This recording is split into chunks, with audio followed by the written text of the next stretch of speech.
So the Jay-Z speech at the Grammys has created some controversies, where there were many who felt he was arrogant in the way he was speaking towards the other nominees. Many people didn't quite understand what it really meant. There's some who thought he only did it to support his wife, and there are some Swifties that thought it was a dig at Taylor Swift. There were some people who said, who is he to tell the other nominees who belongs to the category or not? And there were also many who agreed with his speech, even if they only agreed some part of it and didn't understand it as a whole. So, me as a whole fan and someone who has followed the Grammys for a while, understood what he was actually saying, and I'm going to explain in details in this video about the reason behind his speech and breaking it down for y'all. Boys, we're standing on the corners bopping. We're driving some of the hottest cars New York has ever seen. We're driving some of the hottest verses rappers ever heard. But a dope spot with a smoke block, fleeing a murder scene. You know me well. So, in my opinion, the Jay-Z speech was one of the most beautiful and well-put speeches I've seen in recent time. And here I will break it down for all of you watching. So, history of hip hop at the Grammys.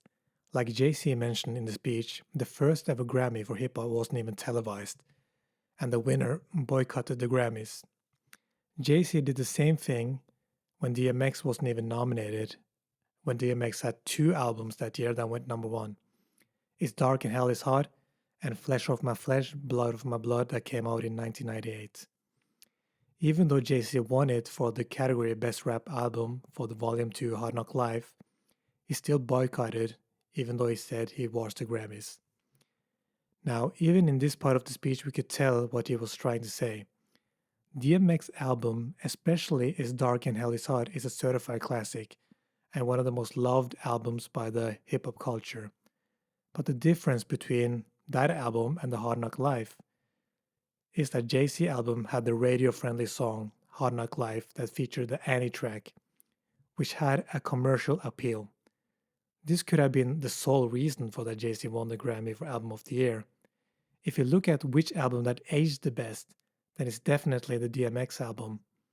And even though Jay-Z album, this is one of his best-selling album, in my opinion, and this is many people's opinion as well, this is not an album that is mentioned often in his top 5.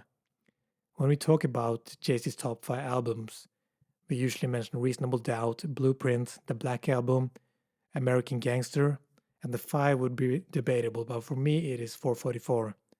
Like Pusha T mentioned in the song Infrared. And they roles and gimmick shit. Remember Will Smith won the first Grammy, and they ain't even recognize Hove until Annie. So the Grammys need to be clear about what the criteria is for albums to win either Best Rap Album or Album of the Year. Is it the commercial appeal or is it the critical acclaim that matters for this choice? Because of its inconsistency, we never know what the criteria is. An example would be when Macklemore won against Kendrick, Good Kid, Mad City for Best Rap Album.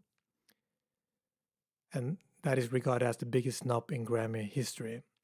Well, if this choice is based on commerciality, then why did, for example, Killer Mike win it over Travis and Metro Boomin this year for Best Rap Album? By the way, I loved Killer Mike's album, so I personally am not mad about it, but it can be confusing to understand the criteria for why an album should win this award. So the second part of the speech that caused quite a stir is about Beyoncé. Now, there have been many people who have said that Beyoncé only has great singles and don't have a body of work and never deserved Album of the Year. There's also people saying that Beyoncé is not as relevant as she used to be, and why is he talking about her now? Well, both of them, the opinions is wrong, in my opinion.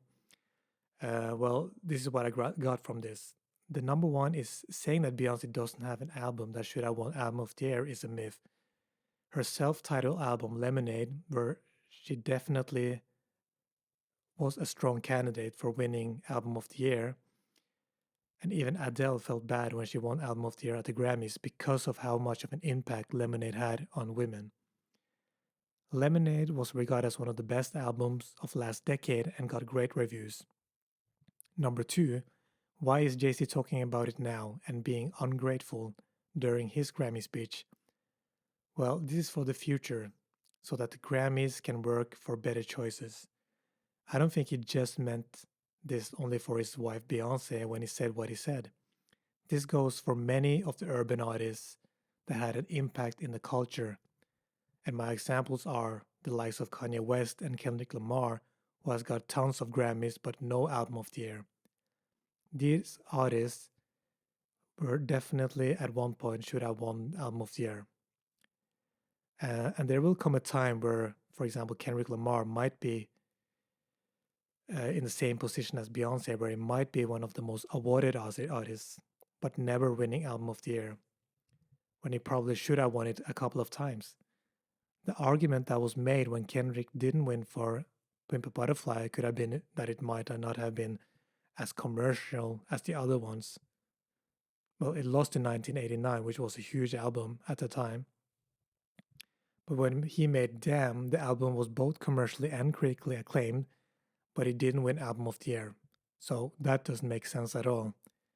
And in this year, Bruno Mars won it for 24K Magic, which was a safer choice between both Damn by Kendrick Lamar and Melodrama by Lorde. So now this is not just about a race thing, because there are black artists that have won Album of the Year in recent times. But I think this has more to do with how much power that artists have over the culture, and therefore the Grammys might not feel that it will be a safe choice to choose these artists that moves the culture. I'm a soldier of culture.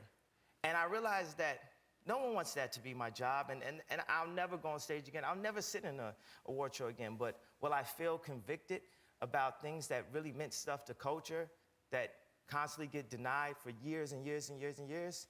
I'm sorry. I will. I cannot lie about it in order to sell records. Rap the new rock and roll. We culture.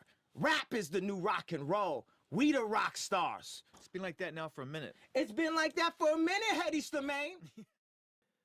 So in Jay-Z's speech, where he mentioned Beyonce only winning those awards within the genre and not in the main categories, can also apply for the future artists within the culture who has a massive impact.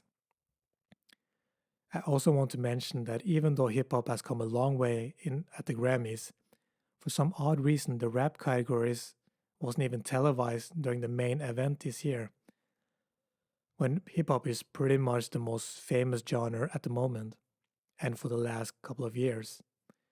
And the reason could be that they knew Killer Mike will win it, and it wouldn't be, as much commerciality with that. And this is not only meant for how someone moves in the hip-hop culture, this is also something to do with someone from the culture who does it big and sold many records and also have critical acclaimed albums and songs like Mariah Carey. And we all saw an example of what will happen to those type of artists like Mariah.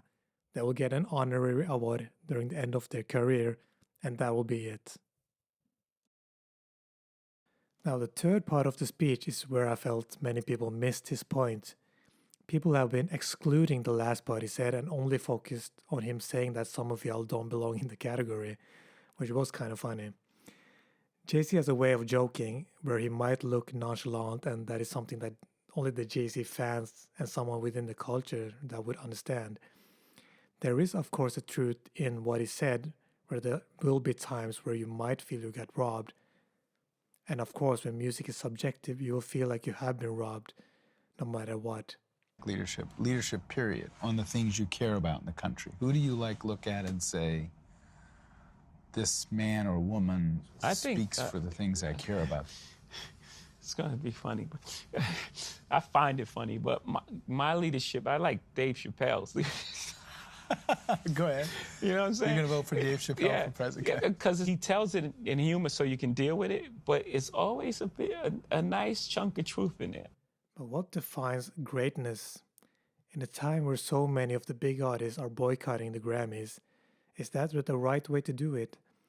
Well, the way Jay-Z put it was that greatness comes from showing up all the time. You always got to show up. And he looked at his daughter and said, "Just remember to show up all the time. It's not about the Grammys." To point where the people that didn't believe in your greatness will call you that you are the greatest one day. And the perfect example of what Jay-Z meant with that can apply to back then during Michael Jackson's era when he got snubbed at the Grammys for Off the Wall. Now, Off the Wall was a big record and sold many albums, and that album is flawless and is for many people their favorite Michael Jackson album. But when Off the Wall got snubbed for Album of the Year, you didn't see Michael Jackson go all on media and saying that he will never come back to the Grammys. Instead, he knew he needed to work harder and do something that is so great that there is no way they can snub you, and he made Thriller. The album went on to win Album of the Year at the Grammys and went diamond and is still one of the best-selling albums of all time, and also hold the record for the most Grammys won by an artist in a single ceremony.